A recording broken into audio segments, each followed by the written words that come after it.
룻기 말씀을 이제 네 번째 시간이죠. 금요일에 첫 1장을 그리고 어제 2장과 3장을 다루고 이제 마지막 룻기가 끝나는 마지막 4장입니다. 우리 잠깐 이렇게 리뷰를 좀 해보면 이 시기가 바로 이스라엘의 사사 시기와 겹치는 시기라고 했어요. 이 사사 시기는 이스라엘의 가장 어두운 시기, 영적 암흑기. 그래서 12명의 사사가 등장하여 그 하나님의 구원을 베푸지만 곧 다시 반역하는 이런 모습들로 나선적 하강을 하는 그런 시기고, 이 시기에 특징 두 가지가 나타나는데요. 하나는 제사장과 제사제도가 아주 망가지는 그런 모습이고요.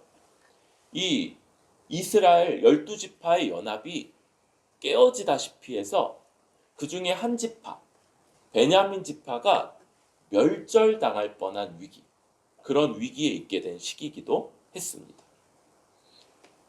이런 이 영적인 어두움 가운데 베들레헴, 뜻이 뭐라고요?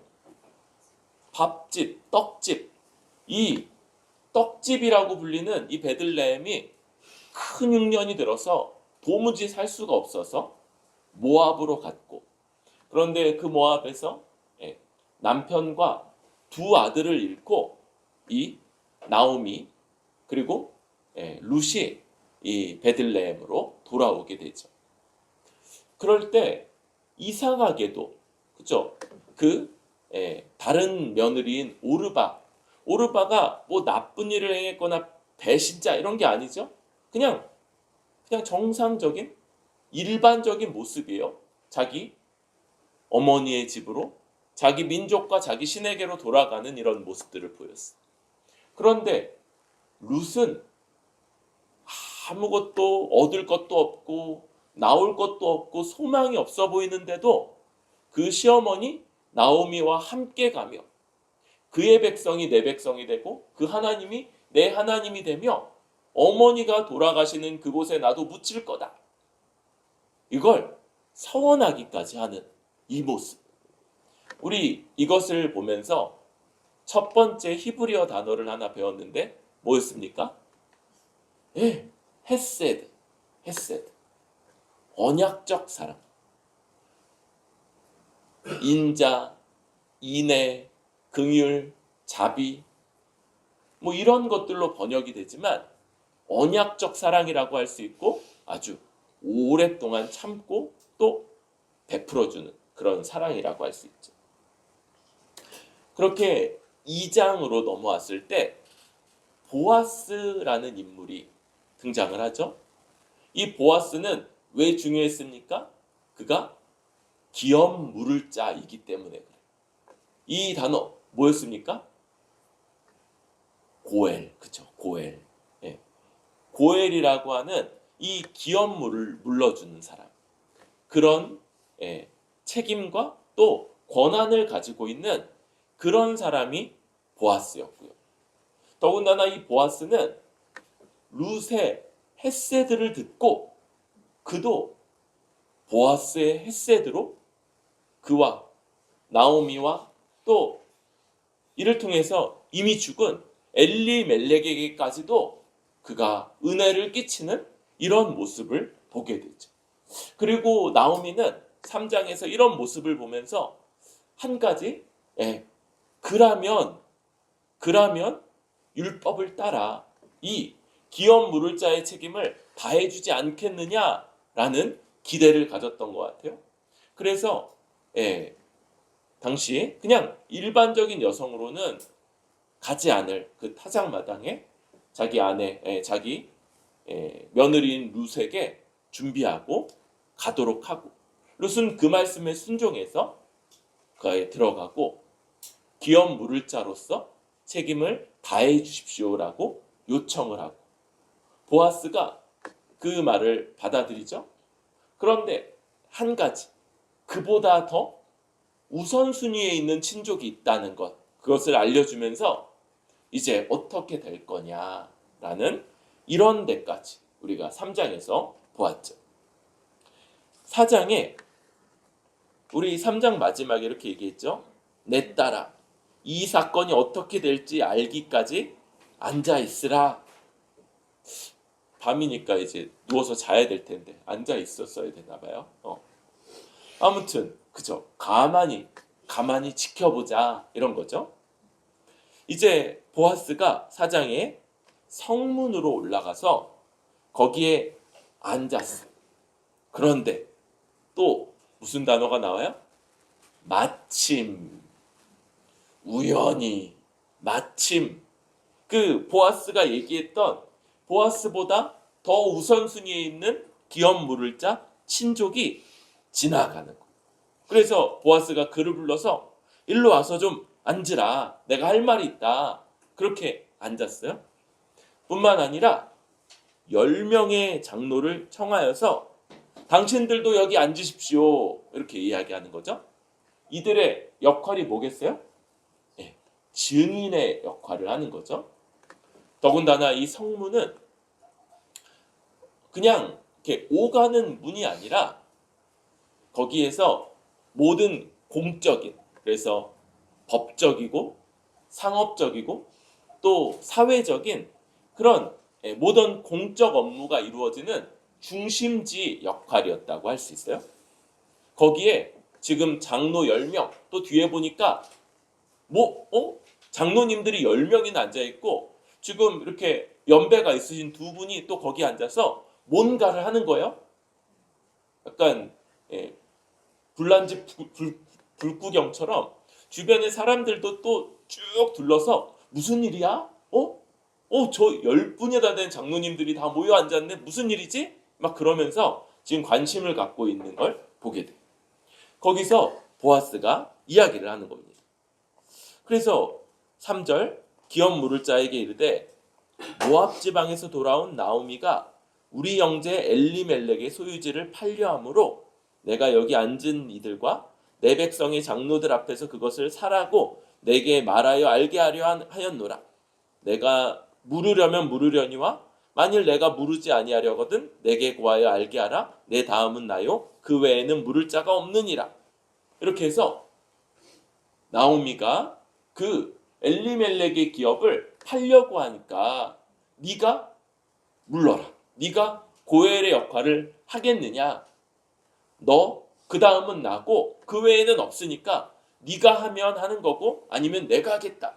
그런데 뭐라고 그래요? 그가 그 아무개, 아무개는 이름이 아니에요. 영어로 somebody, 그 누군가, 누군가 이름을 쓰지 않는 이유가 좀 있어요.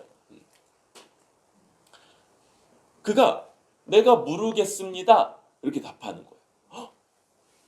뭔가 지금 약간 어긋나는 듯한데 그런데 이제 본론이 나오는 거예요. 보아스가 이어서 이야기를 해요.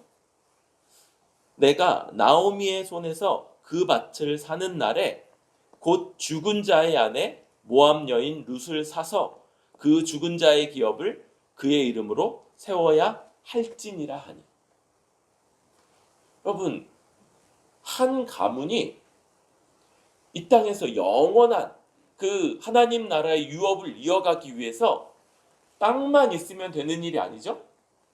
땅만 아니라 그 자손들, 그러니까 그 가업을 계속 이어받을 그 남자 후손, 당시로서는 남자들만 이어받을 수 있었으니까 남자 후손들이 계속 있어야 되는 거예요.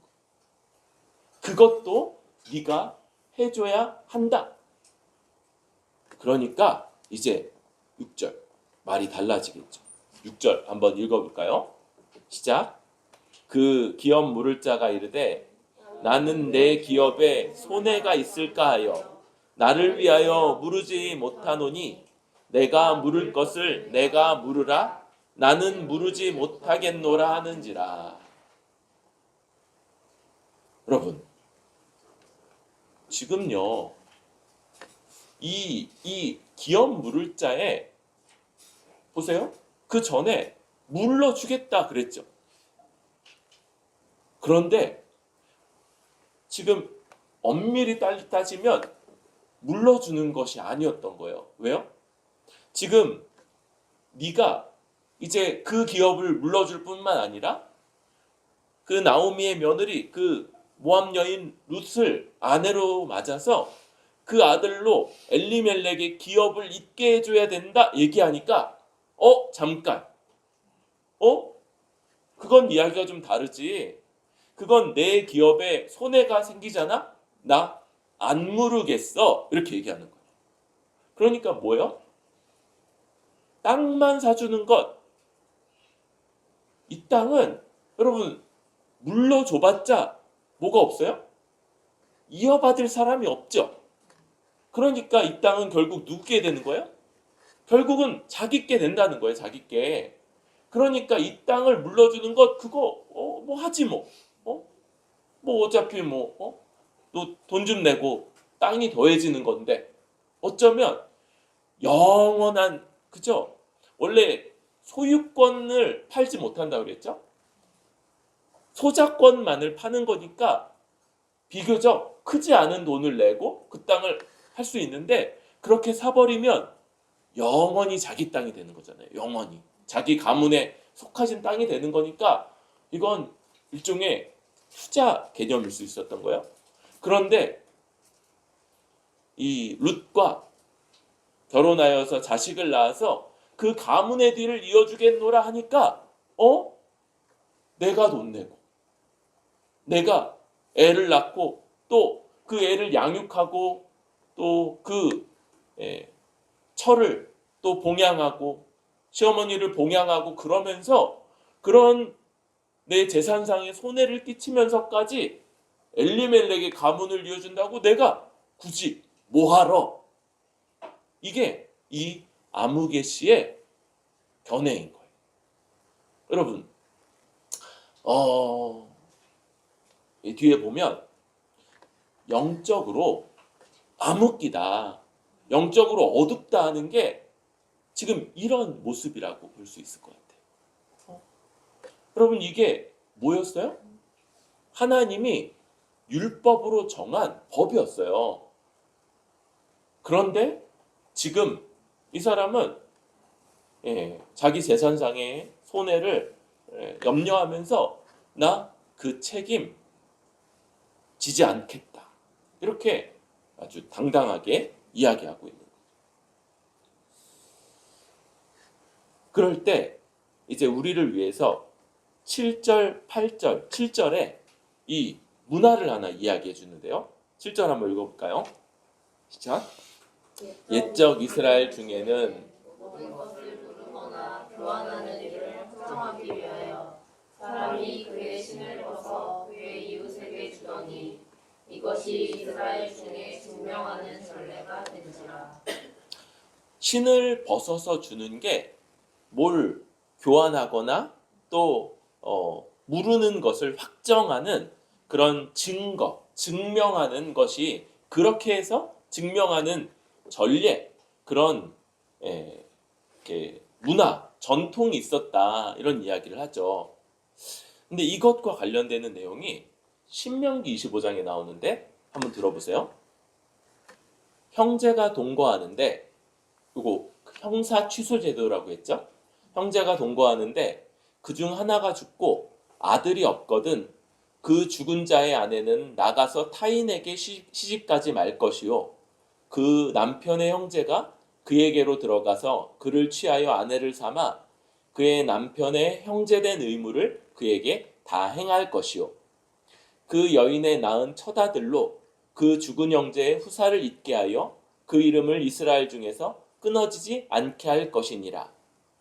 그러나 그 사람이 만일 그 형제의 아내 취하기를 즐겨하지 아니하거든 그 형제의 아내는 그 성문 장로들에게로 나아가서 말하기를 내 남편의 형제가 그 형제의 이름을 이스라엘 중에 잇기를 싫어하여 남편의 형제된 의무를 내게 행치 아니하나이다 할 것이요 그 성읍 장로들은 그를 불러다가 이를 것이며 그가 이미 정한 뜻대로 말하기를 내가 그 여자 취하기를 즐겨 아니하노라 하거든 그 형제의 아내가 장로들 앞에서 그에게로 나아가서 그의 발에서 신을 벗기고 그 얼굴에 침을 뱉으며 이르기를 그 형제의 집 세우기를 즐겨 아니하는 자에게는 이같이 할 것이라 할 것이며 이스라엘 중에서 그의 이름을 신 벗기운 자의 집이라 칭할 것이니라. 여러분 이게 율법의 규정이에요. 지금 이 둘은 관련도 있고 완전히 일치하진 않죠. 뭐냐면 이것은 이 형제가 그죠? 죽은 형제의 가문, 후손을 이어주는 이야기고 고엘 제도는 좁게 본다면 형제가 아닌 친족이 다른 친족의 재산을 물러주는 이야기니까 완전히 일치하진 않아요. 그런데 지금 비슷한 문화가 지금 작용하고 있는 걸 보죠. 그런데 원래 율법을 제정할 때 그건 어떤 거였어요? 이 신 벗기운 자의 집이라 칭할 거다. 신을 벗기는 것, 이것은 지금 분위기상 아주 수치스러운 일인 거죠. 얼굴에 침을 뱉는 게 뭐 모욕적인 모습인 것 같아요. 아이, 이 더러운 놈. 뭐 이런 거죠. 그거 지금 원래 하라는 게 이 문화였던 건데 지금 이게 희석된 느낌이 있어요. 그냥 그거 이렇게 내주면 그걸로 증명하는 전례다. 그러니까 이 시기가 영적으로 어두워지고 타락해가는 과정에서 원래 같으면 그 일하는 게 너무 수치스러워서 그거 못할 일이었는데 이제는 그거 그냥 그렇게 벗어주면서 자 증명 이런 식의 문화로 자리 잡은 듯한 그런 모습인 거죠. 지금 그렇게 그런 문화가 있다는 걸 요 본문은 이렇게 평가하지 않고 그냥 중립적으로 설명해 주고 있는 거예요. 그래서 8절에 기업 물을 자가 보아스에게 이르되 내가 너를 위하여 사라 하고 그의 신을 벗는 거예요. 그러자 보아스가 장로들과 모든 백성들 모여있는 모든 백성들 앞에서 이제 공개적으로 선언을 하는데 내가 엘리멜렉과 기럨과 말론에게 있던 모든 것을 나오미의 손에서 산 일에 너희가 오늘 증인이 되었고 그죠? 재산을 지금 사주는 거죠. 또 10절 또 말론의 아내 모압 여인 룻을 사서 나의 아내로 맞이하고 그 죽은 자의 기업을 그의 이름으로 세워 그의 이름이 그의 형제 중과 그곳 성문에서 끊어지지 아니하게 하매 너희가 오늘 증인이 되었느니라 하니. 그래서 성문에서 그죠?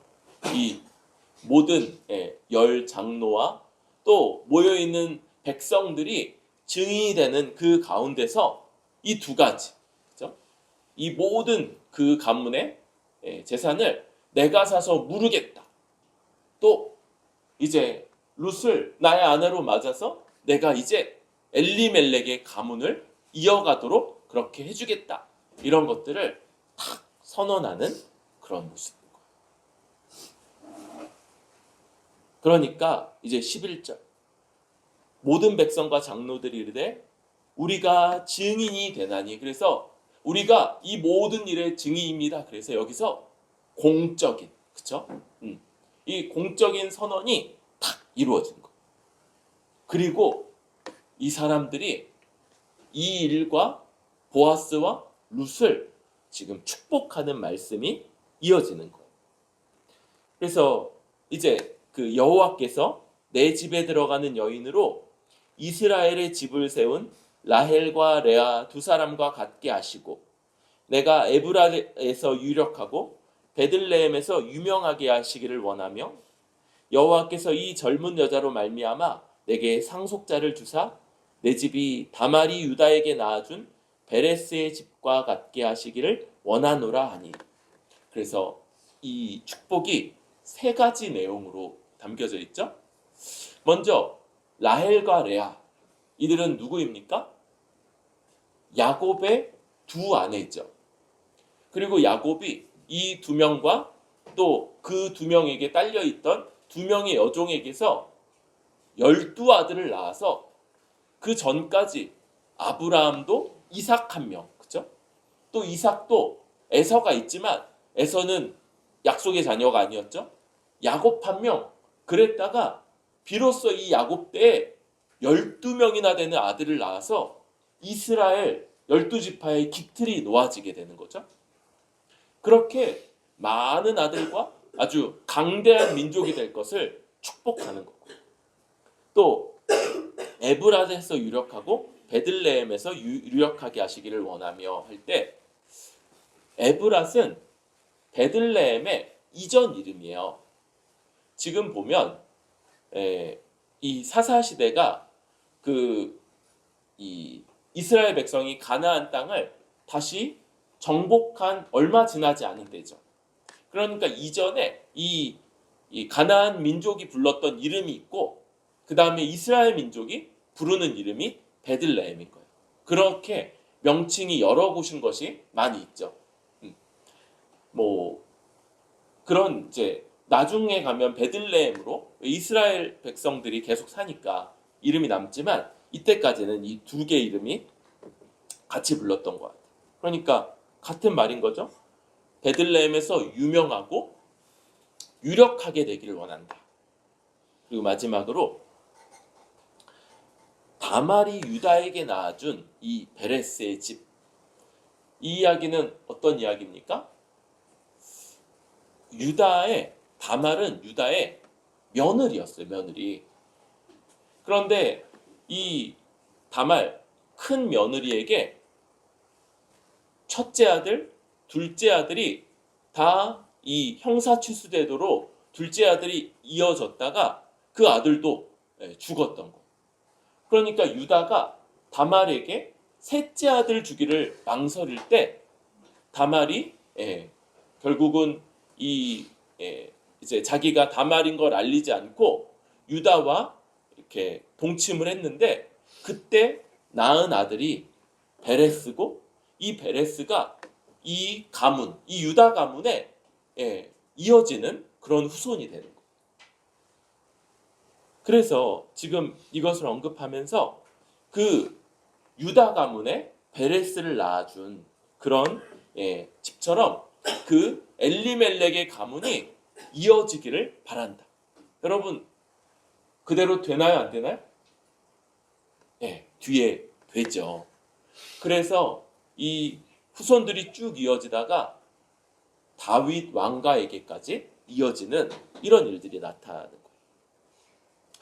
그래서 이제 13절부터 해서 이야기가 마무리되게 되는데요.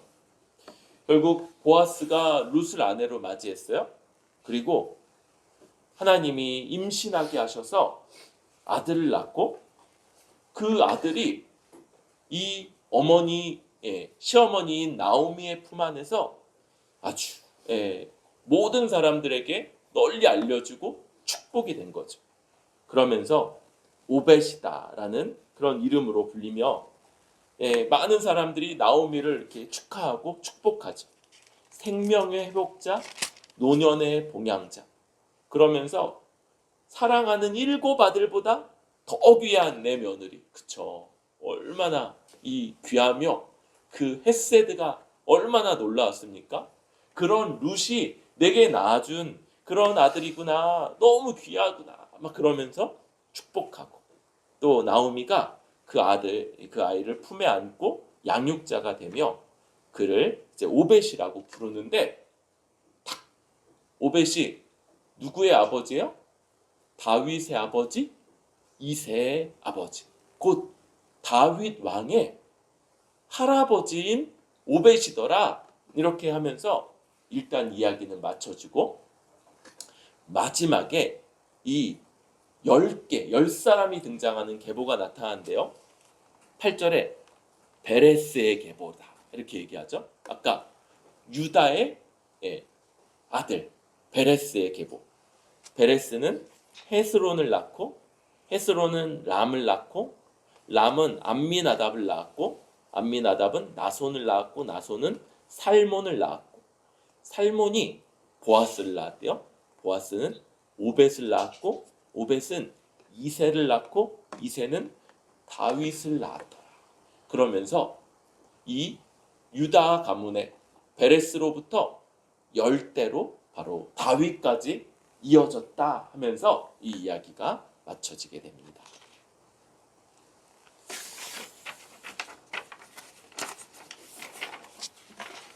우리 이 이야기를 생각하면서 먼저 여러분 지금 이 영적인 타락의 시기에 율법이 그게 너무 수치스러우니까 그렇게 해서 모든 사람들에게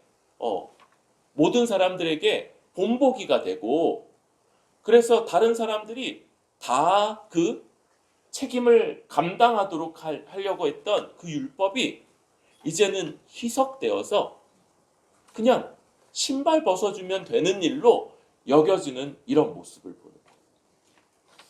여러분, 이것은 우리에게 참 이 시대를 살아가는 우리에게 또 메시지를 주는 거예요. 한편으로 헤세드의 은혜를 베푸는 것, 아무런 자격도 없고 조건도 없고 보답이나 보상도 없을지라도 그것을 베푸는 것이 얼마나 아름답고 선하고 하나님의 뜻을 합한 것이냐 이걸 보여주는 것과 함께 저 이름을 안 올려주는 게 얼마나 큰 배려예요. 그렇죠? 두고두고 이 사람 그리고 이 사람의 가문이 우리는 다시 말하겠죠? 신준 자의 신 벗어준 자 가문이다라고 그렇죠? 보고 신뱉고 그럴 만한 사람인데 그냥 그 당시 문화가 다 그랬어. 그 사람만 너무 욕할 필요가 없어. 그러면서 아무개라고 이름을 감춰주는 것 같아요. 여러분, 우리가 다들 그렇게 살잖아. 다들 자기 이익을 챙기고 자기 손해볼까 두려워하고 자기 앞가림하면서 급급하면서 다 그렇게 살지 뭐. 그렇게 사는 것도 쉽지 않은 때잖아. 여러분, 이게 주의 말씀 앞에 섰을 때 얼마나 우리에게 그래 세상 사람들은 그럴지 몰라. 하나님의 은혜를 받고 하나님의 헤세드를 받은 우리에게 얼마나 수치스러운 일인지를 우리가 다시 이 감각을 좀 회복할 수 있길 바래요. 아니, 다들 그렇게 사는데 뭐 그런데 그게 이 세상에 푹 절여져 있는 이 세상에 동화되어 있는 사람의 모습이며 말씀 앞에 설 때 도무지 그렇게 살 수 없는 거죠. 얼굴이 화끈거렸어요. 하나님 앞에서 그러면은 하나님이 우리를 버리시느냐? 우리 구원이 취소되느냐? 이런 문제가 아니라 하나님의 헤세드가 우리에게 이렇게 주어져 있는데 하나님의 헤세드를 우리에게 반영해주는 우리에게 반사해주는 수많은 사람들의 헤세드 가운데 우리가 살아가는데 이기적이고 나의 이익만 취하기 원하고 조금의 손해도 도무지 감수하기를 싫어하는 이런 모습들이 얼마나 수치스러운가. 여러분 그냥 이 세상 사람들 사는 기준에 이 정도면 괜찮지. 뭐 다들 이 정도는 하잖아. 이 정도면은 다들 하는 것보다 내가 그래도 좀 낫지 않아? 여러분 우리가 어느샌가 기준을 너무 낮춰서 그냥 세상 사람들 하나님의 헤세드와는 상관없는 그 사람들의 기준을 그냥 우리 삶의 기준 평균으로 놓고 있었다면 이 시간 우리가 얼굴이 다시 한번 주 앞에서 화끈거려지기를 원합니다. 다시금 우리의 기준이 하나님의 기준이요 하나님의 율법의 기준이며 하나님의 법의 기준으로 우리에게 나타나서 그래서 조금 손해보는 것, 내 이익이 조금 부족한 것, 그것 때문에 내가 좀 힘들고 좀 버겁고 이런 것들 얼마든지 그거 별것 아니다. 신발 벗어준 자의 집이라고 하나님이 그렇게 부르게 하신 것들, 이거 생각할 때 그게 얼마나 어리석고 참 바보 같은 일인지, 야, 내가 진짜 어리석게 살았구나. 하나님의 그 영광과 그 충만과 그 복됨을 고백하는 자가 그런 것들 하나도 없는 자, 그것 맞춰가지고 살았던 걸 우리가 좀 돌이키고 그게 얼마나 합당하지 않은지 보고 다시 한번 하나님의 기준, 우리도 헷세들을 행하는 것이 아주 귀하고 아름다울 뿐 아니라 또한 그게 마땅하다. 그렇게 행하는 자가 당연한 거다. 이런 생각을 좀 회복할 수 있기를 바랍니다. 두 번째로 우리 이 말씀 결국 룻기는 땅이 회복되고요. 자손이 회복되면서 다시금 이 땅에서 그 모든 한계, 연약함 이것을 통해서 한시적일 수밖에 없는 자들이 영원한 하나님 나라를 바라보게끔 하는 그런 일이라고 할 수 있고요. 이 계보 있죠. 계보. 결국은 계보가 끊어지지 않음으로써 하나님이 예수님에게까지 연결되는 계보. 그리고 이것을 통해서 우리에게 영원성을 보게 한다는 것.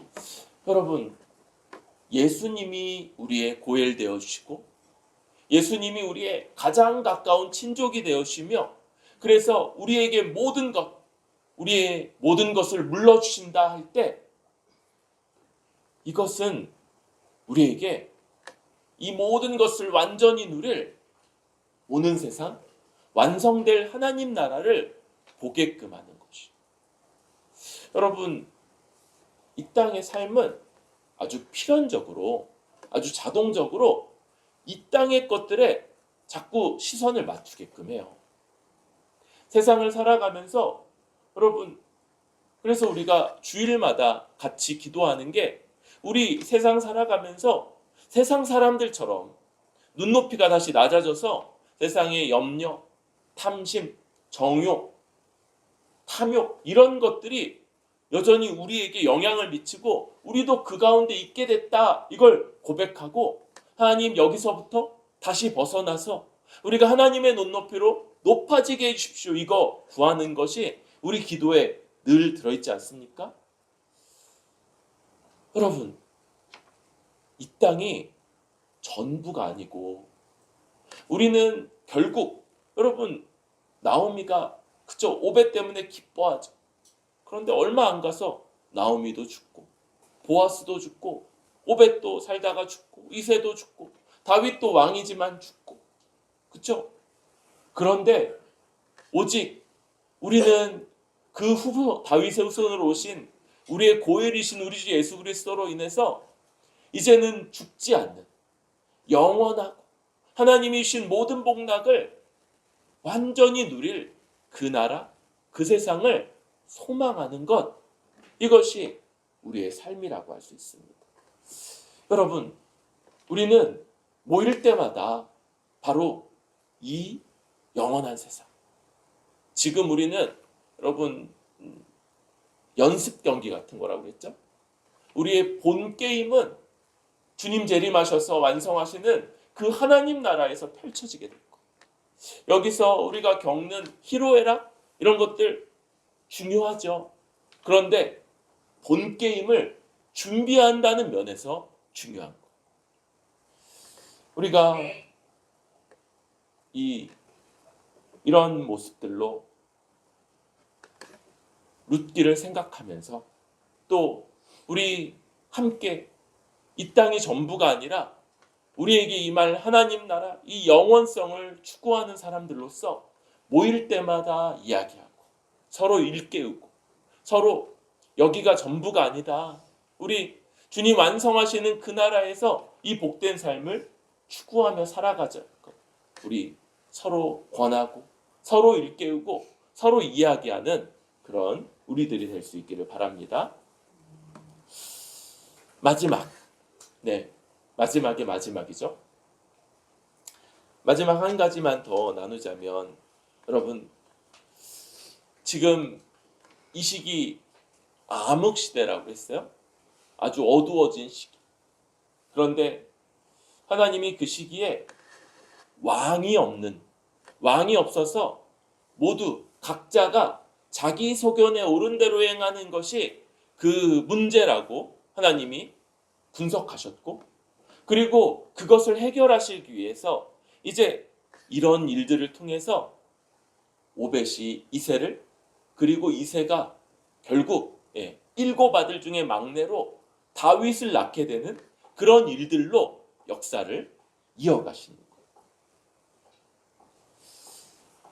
우리 좀 전에 봤던 것처럼 하나님이 그거 신 벗어준 자 집이다, 이렇게 수치스럽게 여겼던 것들까지도 그냥 그게 마치 표준인 것처럼, 신 벗어주면 된다며, 이런 것처럼 아주 많은 것들이 묻어져 있는 시기인데도 하나님이, 하나님의 부어지는 헤세드가 룻의 헤세드로, 보아스의 헤세드로, 하나님의 율법이 지금 이렇게 흐려져 있는데 이 보아스라는 사람을 통해서 아마 사람들이 이렇게 막 떠들썩한 거 보니까 이 고엘 제도를 시행한 게 몇 번 안 됐던 것 같아요.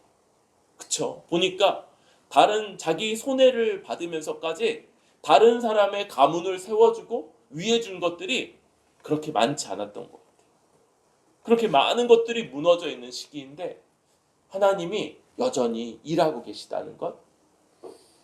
여러분, 우리가 우리 뿌리 깊은 교회가 굉장히 작고 또 부족한 것 많고 연약한 가운데 있는데, 우리 또 이 시대를 딱 바라보면 너무 많은 것들이 깨져 있고 무너져 있고 왜곡되어 있어.